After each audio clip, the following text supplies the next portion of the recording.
Welcome to Educating the Heart videos. I'm Jenny and this is Charo. And this is the third in our series of videos exploring key concepts for compassionate global citizenship. And this week, our key concept, our word is connection. So Charo is going to start us off with an activity that will help us get grounded and focused to explore that word. Thank you, Jenny. The activity for this week to explore connection is called the mind jar. So talking about connection, I mean, our mind and our heart, our emotions and our body, they are all connected. And for this one, I'm going to invite you to observe what happens with this jar, what happened with this little confetti, the little paper that is inside. And imagine that sometimes our mind is like this. Our thoughts are everywhere, and actually they feel like it's too much. So I'm going to shake this jar, and then we are all going to observe how the little paper settles down. And whenever we observe that, we are going to pay attention to our breathing. Okay, so first of all, I'm going to shake this, and we are going to observe. And we can see how they're starting to settle. And I'm going to put them here.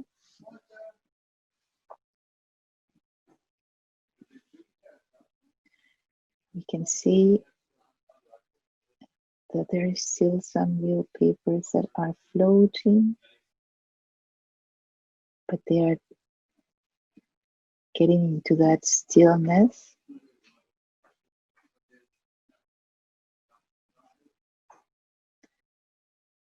Our mind is like that.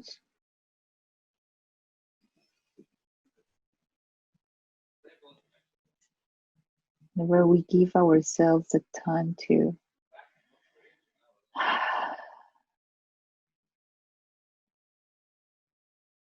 settle down.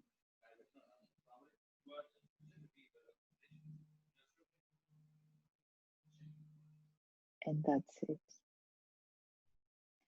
It definitely helps me. I hope that it helped you to relax a little bit, to ground yourself. If you want to do this activity at home, it's very simple. You just need an empty jar.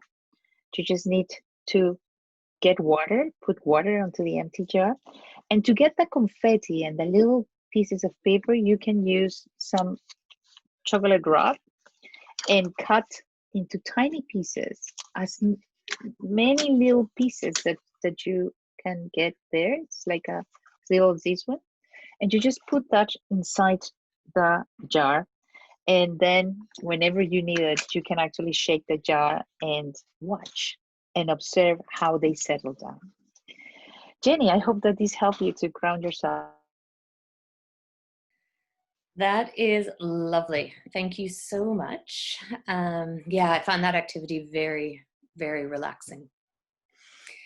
And I think it sets us up well to hear the Educating the Heart pledge again. So this is our compassion pledge that we've read other weeks, and just always good to remind us of why we're exploring these words. I pledge to be courageous and kind, to open my heart and open my mind. I pledge to reflect on the stuff that I own and consider their journey to get to my home. I pledge to ask questions about poverty and wealth and explore how injustice is linked to myself. I pledge to ask why I know the stories I know. I pledge to take action for peace and justice to grow. I pledge to keep going, not give up when it's tough, to stay resilient, creative, and to know I'm enough. I pledge to be grateful for the birds, plants, and trees, to walk gently on earth, to protect her seas. I pledge to celebrate the diverse life on land. When someone is struggling, I'll offer a hand. I pledge to act with a compassionate mind, but most of all, I'll be courageous and kind. Hi, my name is Lee. I live in Peterborough, Ontario, Canada. I think connection is being able to feel like you're a part of someone and feel their emotions. I think it's important to feel connected with other people so that if you're having a hard day, they can really talk to you and make you feel better. I was connected with someone, my best friend, when she was in Bali, and it felt really nice to get to see her and really feel how she was feeling. Now we're going to start to explore our word more specifically. Yes, and we are very grateful for the children that send us some views about what is connection for them. And connection is a word that is with us because actually we know that it's like actually how things are joined or how people are joined. But we're going to learn from nature. We're going to learn from nature how trees are connected. And for that, we have a little video that I'm going to show now that actually shows what is this connection that trees have and how they communicate. Trees may look like solitary individuals, but the ground beneath our feet tells a different story. Trees are secretly talking, trading, and waging war on one another. They do this using a network of fungi that grow around and inside their roots. The fungi provide the trees with nutrients, and in return they receive sugars. But scientists have found this connection runs far deeper than first thought. By plugging into the fungal network, trees can share resources with each other.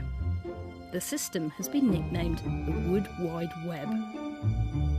It's thought that older trees, fondly known as mother trees, use this fungal network to supply shaded seedlings with sugars, giving them a better chance of survival.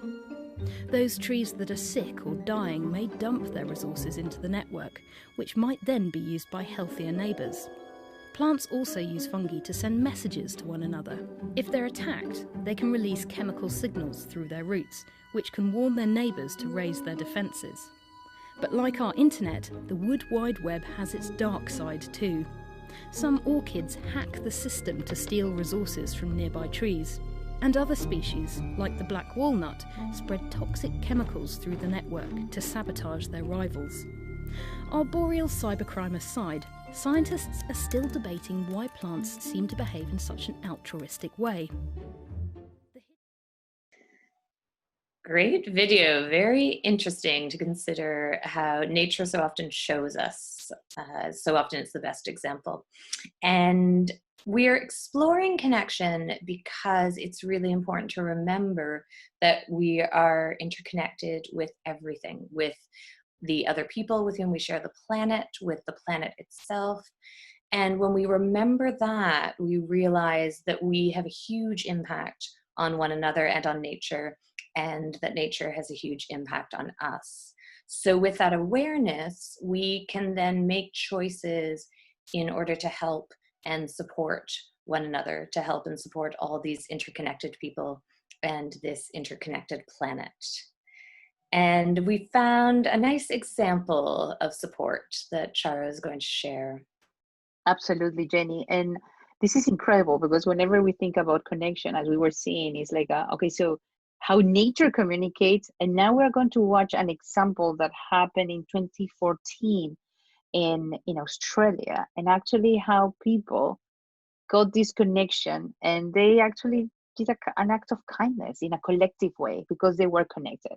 So let me show my screen again and share this example. Boarding a commuter train in Perth, Australia almost lived out every commuter's worst nightmare. As he was getting on board the busy train, he lingered a bit too long, and just as the doors were closing, he slipped, getting his leg caught in the gap between the train and the platform. Quick-thinking transit officials alerted the conductor, making sure the train stayed put, but were unsure how to go about freeing the man. Fortunately for him, the car was loaded with compassionate passengers. Once everybody was evacuated from the car, transit workers organized a group effort by the huge crowd. They piled up against the side of the car and pushed, slowly rocking the car back until the gap widened enough for the man to be freed. The extraordinary effort was caught by surveillance video.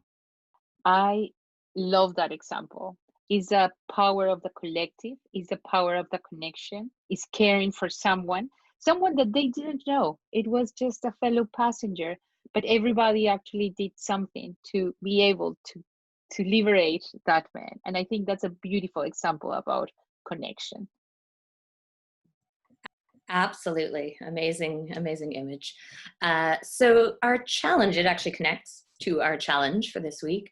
Our challenge for this week is to find an example of someone you are connected to, someone who does not live in the same part of the world as you, someone who you have never met, but there is a connection. Your lives are interconnected. So that is the challenge for the week, is to explore that. Who are you connected to, who you have never met, and who lives far away from you? Absolutely.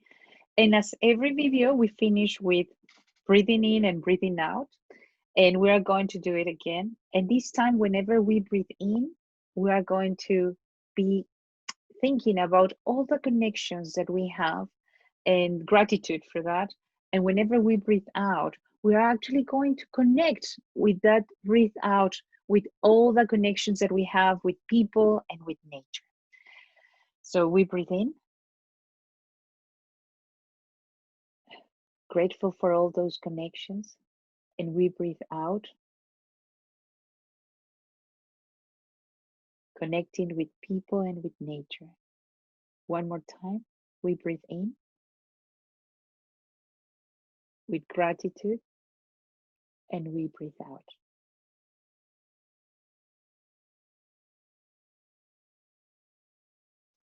And thank you. And we are going to explore one more word, Jenny. What is the word that we have for the next video? Yes, we next time are going to explore the word courage. So we are looking forward to exploring that with you soon. And in the meantime, be well and can keep thinking about those other 3 words we've explored: kindness, gratitude, and now connection. Thank you. Bye-bye.